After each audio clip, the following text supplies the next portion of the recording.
Hoje, o tema para a nossa reflexão consta deste livro, Palavras de Vida Eterna, do Espírito Emmanuel, através da mediunidade de Chico Xavier. E o nosso tema para a reflexão hoje, evitando a tentação. É a lição número 3 deste livro, evitando a tentação. Emmanuel inicia este tema fundamentado numa passagem do Evangelho de Marcos, capítulo 14, versículo 38, bastante conhecida de todos nós. Vigiai e orai para não entrardes em tentação. Tentação é uma palavra bastante usada nos meios religiosos. Geralmente entende-se como tentação algo que vem do exterior atrapalhar as nossas vidas, desviar a nossa atenção, as nossas atitudes para um caminho errado. É a primeira ideia que vem às nossas mentes, seria isto. Nós, ao vermos as grandes religiões na mídia, nas televisões, se explora muito essa questão, não é? Que nós, seres humanos, somos tentados por uma figura que dá-se o nome de Satanás, o diabo, o demônio. Usa-se muito essas expressões nas religiões tradicionais, dando a entender que nós, os seres humanos, estamos à mercê desses seres que para nós são seres míticos. Mas com essa ideia incute-se nas mentes das pessoas que nós não temos culpa quando acontecem as coisas ruins na nossa vida, os atrapalhos da nossa vida. Acontece que nós pensamos sempre que somos vítimas. É passada a ideia para nós que somos vítimas de algo que vem de fora, algo que vem atrapalhar a nossa vida de fora. E na própria prece conhecida universalmente, a prece do Pai Nosso, ao orarmos essa prece, ao rezarmos essa prece, a gente diz: Pai, não nos deixeis cair em tentação. Vamos analisar isso aqui à luz da razão, como o Espiritismo nos pede. Analisar tudo pelo crivo da razão. Nós todos, seres humanos, temos curiosidade em desvendar aquilo que não nos é de nosso conhecimento, não é? Nós temos curiosidade, o ser humano é curioso para saber das coisas, para conhecer as coisas. Nós temos assim vamos dizer, um chamamento por aquilo que é proibido. Tudo aquilo que é proibido, o ser humano tem curiosidade de saber o que é. A esse respeito, nós podemos citar como exemplo, lá no início, quando Kardec estava montando, vamos dizer assim, a doutrina espírita, nos primeiros livros que ele publicava, o chamado Auto de Fé de Barcelona, quando os bispos católicos lá em Barcelona pegaram lá um monte de livros, de obras de Allan Kardec e fizeram uma fogueira e queimaram os livros de Allan Kardec em praça pública, como se isso aí matasse uma ideia, uma filosofia. Pelo contrário, isso aguçou mais, despertou mais a curiosidade das pessoas, né? A gente, se foi queimado, o que tem lá de bom, né? Vamos procurar saber. Quer dizer, aquilo foi algo que serviu como propaganda para despertar nas pessoas a curiosidade por saber. Então, eu sinto uma tentação de saber, a tentação, quero saber o que tem lá. Nós somos tentados, não é? Mas nós seremos tentados sempre, por vários motivos. na nossa vida, enquanto encarnados aqui, nós seremos sempre tentados. Se não vejamos, seja pelas tendências adquiridas ao longo da evolução. Nós, como espíritos eternos e imortais, estamos fazendo uma caminhada evolutiva de milênios e milênios. Estamos fazendo essa caminhada. A cada vez que nós reencarnamos, nós trazemos das experiências anteriores, trazemos as nossas tendências. Nós trazemos aquilo que já iniciamos e que vivenciamos no passado. E que nesta reencarnação atual, isso nos chama mais atenção. Então todos nós, com certeza, temos tendências. Quais são as tendências? Aquilo que a gente gosta mais, aquilo que a gente se compraz, aquilo que a gente pensa mais e quer fazer. E essas tendências, normalmente, quando elas são positivas, elas são boas, a gente chama de dom.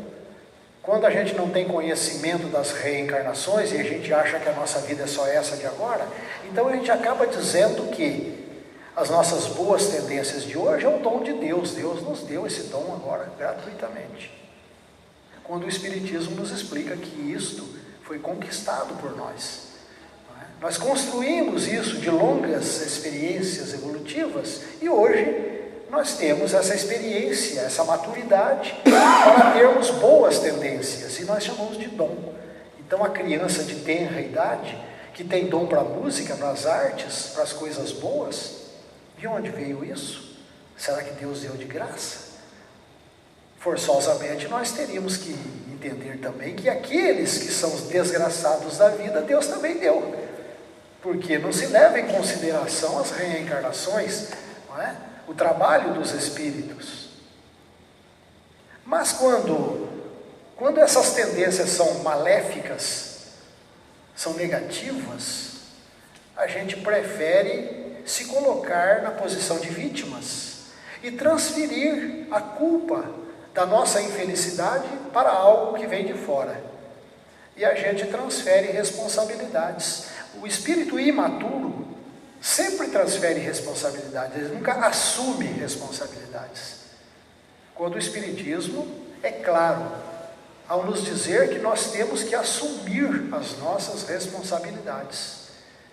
Da mesma forma que nós temos ampla liberdade de fazermos o que queremos da nossa vida, o chamado livre-arbítrio, atrelado a esse livre-arbítrio, necessariamente nós temos que assumir as responsabilidades. Assumir responsabilidades é próprio do espírito maduro, que já compreendeu, que já entendeu. Então, quantas vezes a gente transfere isso? De uma certa forma, as religiões favorecem isso, a transferir isso, essas responsabilidades, por algo externo que venha nos atrapalhar. No caso, o que nós já citamos, essa figura mitológica chamada Satanás.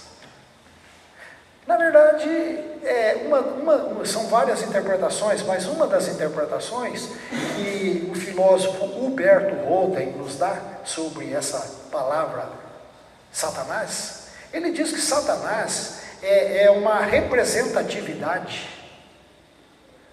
das nossas dificuldades, da nossa ignorância natural. É o nosso adversário. Qual é o nosso adversário? Não é um ser que está lá fora. O nosso adversário maior é a nossa própria ignorância. Por não conhecermos a vida, os mecanismos da vida, nós não conhecemos. O Espiritismo é uma ferramenta de trabalho que vem para nos esclarecer a respeito de quais são os nossos objetivos, quem somos nós. O Espiritismo vem mostrar de onde que nós viemos, o que é que nós estamos fazendo aqui, qual é o nosso objetivo maior, para onde a gente vai. Então o Espiritismo nos esclarece e nos dá as coordenadas básicas para que nós tenhamos em mãos as ferramentas necessárias para o nosso autoaperfeiçoamento, para entendermos que as grandes dificuldades, as tentações, são próprias do caminho evolutivo de cada um de nós. Então, quando nós dissemos que nós seremos tentados sempre, seja pelas tendências adquiridas ao longo da nossa evolução, É isso que nós falamos, não é? Seja pela inquietação da mente em busca de algo. Todo filósofo, todo cientista tem a mente inquieta. Porque todo filósofo e todo cientista nunca está contente com aquilo que ele conquistou. Ele quer mais. E isto é a mola propulsora do progresso da humanidade. O que seríamos de nós, o que seríamos nós, o que seria da humanidade, se não fosse essa curiosidade, essas tentações que nos impulsionam a buscar o conhecimento das coisas, a desvendar os mistérios das coisas, não é? Então, pela inquietação da nossa mente, do querer, nós também somos tentados. Somos tentados a fazer experiências, as mais variadas experiências, com liberdade, porque essas experiências, como a gente sempre diz aqui, elas podem ser equivocadas e podem ser acertadas, não tem problema nenhum. De qualquer forma, nós estaremos aprendendo, estaremos ganhando experiências cada vez mais. Repetindo, se não fosse a tentação, não haveria progresso. Se não fossem os nossos erros e acertos, não haveria progresso. A gente sabe que todos os cientistas que passaram pela humanidade, todos eles fizeram experiências erradas que não deram certo. E eles perseveraram até que acertaram. Sendo assim, a tentação, essa palavra tentação, ela tem ampla interpretação. Que ela pode ser também colocada como provação. O Espiritismo nos diz que este planeta onde nós estamos reencarnados é um planeta de provas e expiações. Essas provas são tentações também, onde nós nos provamos a nós mesmos, não é? Expiações quer dizer eliminarmos de nós as nossas imperfeições naturais, que não são pecadas, não são pecaminosas. Nós temos a liberdade de escolher e não cometemos pecado nunca, por mais que erremos. Nós estamos aprendendo com a vida, porque a lei do universo, a lei de Deus, nos faculta a possibilidade de aprendermos por nós mesmos. Então, nessa passagem do Evangelho de Marcos, não nos deixeis cair em tentação. Isso nós temos que colocar em nossas mentes como um objetivo de nos policiarmos a nós mesmos para não cairmos em tentações prejudiciais ao nosso progresso. Prejudiciais, não é? A gente fala vigiar e orar. O vigiar não é somente ficar de olho, né? Porque às vezes a gente pode vigiar o quê? A passagem evangélica diz: orai e vigiai, para não cairdes em tentação.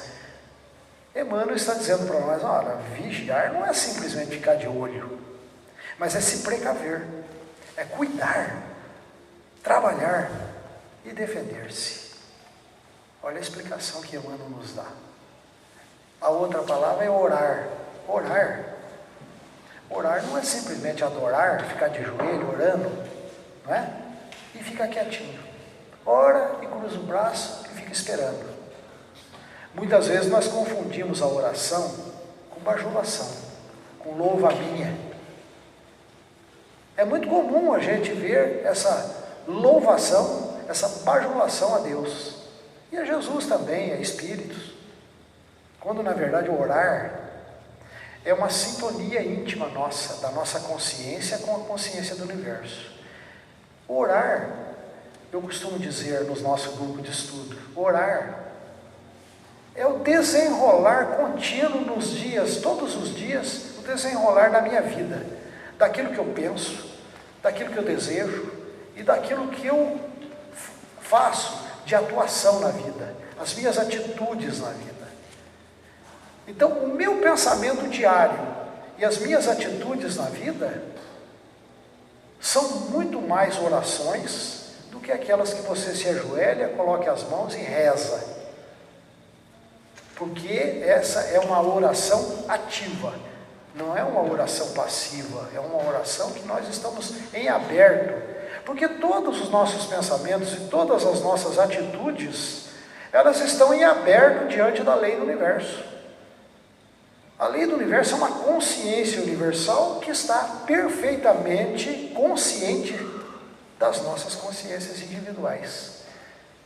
A lei do universo está ciente daquilo que se passa no foro íntimo das nossas consciências. Então, o que eu quero da vida? O que eu desejo? Qual é a minha atitude diante da vida? O universo sabe. Essa é a minha oração, não é? A oração significa criar dentro de si próprio condições necessárias para que a potencialidade divina que está presente em nós, ela se realize, ela venha à tona. A presença divina, o Cristo interno que todos nós temos, está disponível dentro de nós para ser acionado pela vontade nossa. Nós temos que ter vontade, querer, perseverar e ir adiante.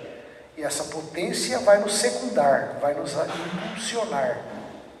Porque se nós, como disse ali, ajoelhar, rezar e ficar quietinho, a potencialidade vai ficar quietinha dentro de nós também, não é? Eu costumo dizer que Deus tem que ser acionado. Se a gente não acionar, eu comparei isso com dirigir um carro, né? Você tem um carro abastecido, prontinho, mas se você não ligar a chave, não der partida e não acionar o carro, ele não anda, ele não sai do lugar. Aí a inteligência, que é o espírito, comandando o corpo físico, e o corpo físico comandando uma máquina que se chama automóvel. Não é verdade? Então nós temos que fazer isso com aquilo que chamamos de Deus, que é incompreensível para nós ainda. Nós não temos uma compreensão exata do que seja Deus. Nós fazemos ideias. De acordo com os nossos valores, a gente constrói a imagem de Deus dentro de nós.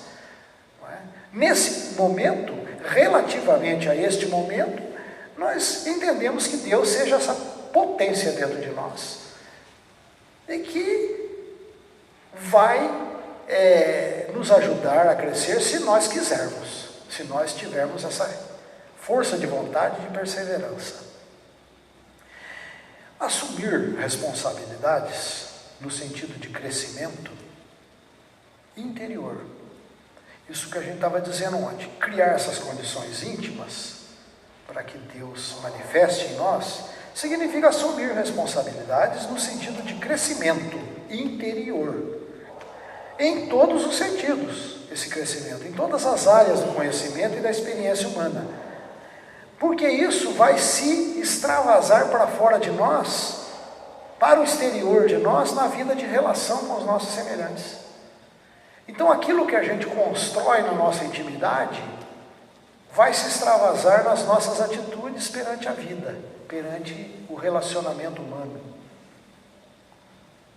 Tudo aquilo que repousa em excesso, está relegado pela natureza à inutilidade. Às vezes a gente pensa, eu estou cansado, eu preciso descansar. Mas tem uma passagem evangélica que Jesus diz, vinde aqui, fala para os seus discípulos, né? Ele diz, vinde aqui a um lugar à parte e descansar um pouco. A passagem evangélica nos diz isso, descansar um pouco.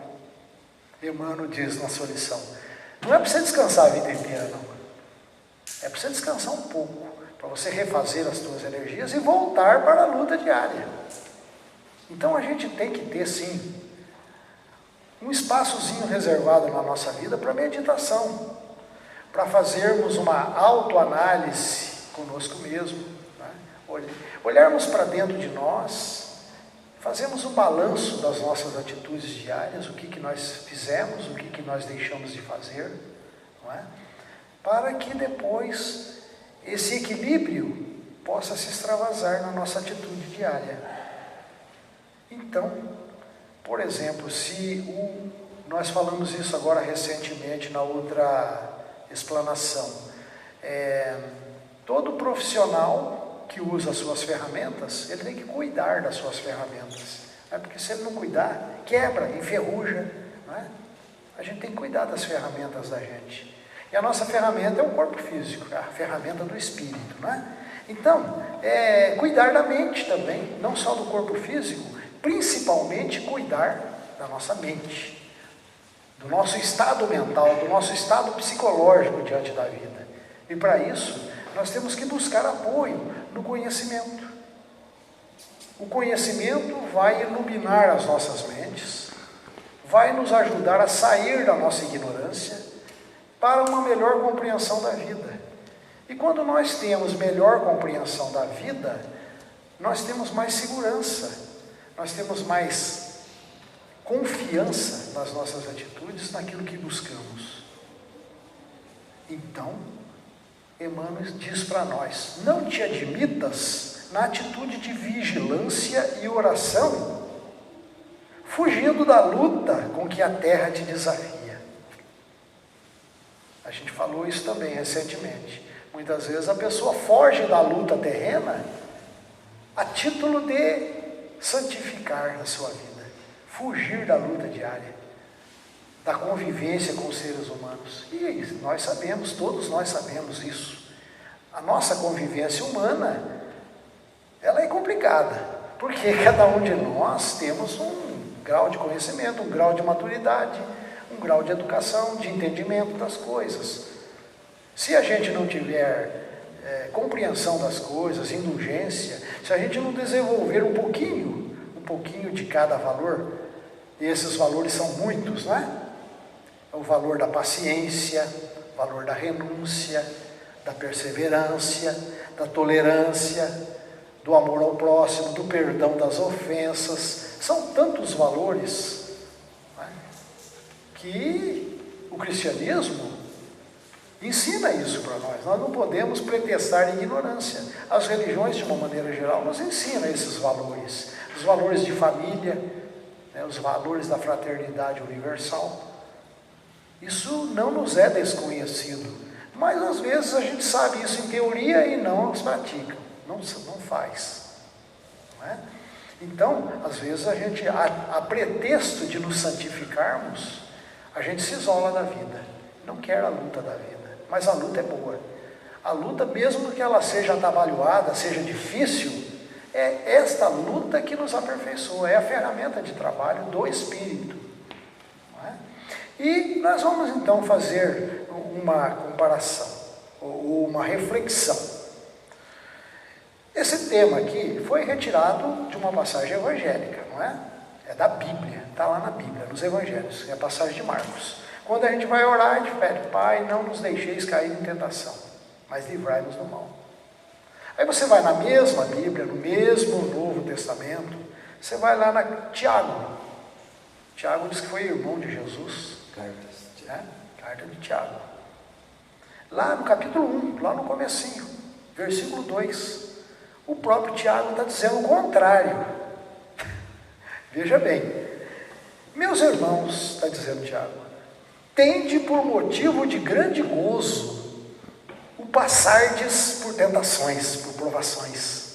Ele está dizendo: alegre-se por isso, por passar por tentações, por provações, sabendo que a prova da vossa fé desenvolve a perseverança. Então, na oração, você está pedindo para Deus: não nos deixes cair em tentação. Mas o Tiago está dizendo: tenha por motivo de gozo, de felicidade, você passar por provações, por tentações. Porque isso aí, como a gente diz em outras palavras, é a mola propulsora do progresso. É o que vai pôr à prova a vossa fé, desenvolvendo a perseverança. E a perseverança também é algo muito importante na nossa vida. A resiliência, né? Você ser teimoso, eu quero. Porque quantas vezes você tenta, cai, você cai, volta atrás, e às vezes você se desanima. Mas não é para desanimar, é para a gente tentar, para a gente perseverar. Então a gente tem que analisar muitas coisas quando a gente lê as chamadas Escrituras. Tem que tirar de lá, tem muitas coisas profundas lá. Só que a gente tem que filosofar a respeito do que está escrito lá. Porque tem que tirar o simbolizado espiritual de uma coisa que muitas vezes, à primeira vista, parece absurda. Parece absurda, mas você tem que tirar, e no fundo, daquilo que representa. Não é? A gente, geralmente na oração de Pai Nosso, você pede tudo que venha de fora. Permita-nos isso, permita-nos aquilo, não nos deixe isso, não nos deixe aquilo. Se você levar isso no pé da letra, você é um teleguiado. Você é comandado de fora para dentro. E você não tem mais o livre-arbítrio para fazer o que você quer. Porque você está pedindo que alguém de fora faça por você. Então temos que parar para analisar, filosofar a respeito disso. Então a nossa exposição de hoje, baseada em Emmanuel, evitando a tentação, nós temos que pensar bem nisso. Seremos sempre tentados, sim. Mas essa tentação aí, vamos trocar essa tentação maléfica, que muitas vezes são pregadas pelas religiões, vamos trocar essa tentação e vamos traduzi-la como ferramenta que nos impulsiona ao progresso. Possibilidade de nós amadurecermos por nós mesmos, não é? Então que essa mensagem fique nas nossas consciências para que a gente trabalhe a si mesmo, não é? Muita paz.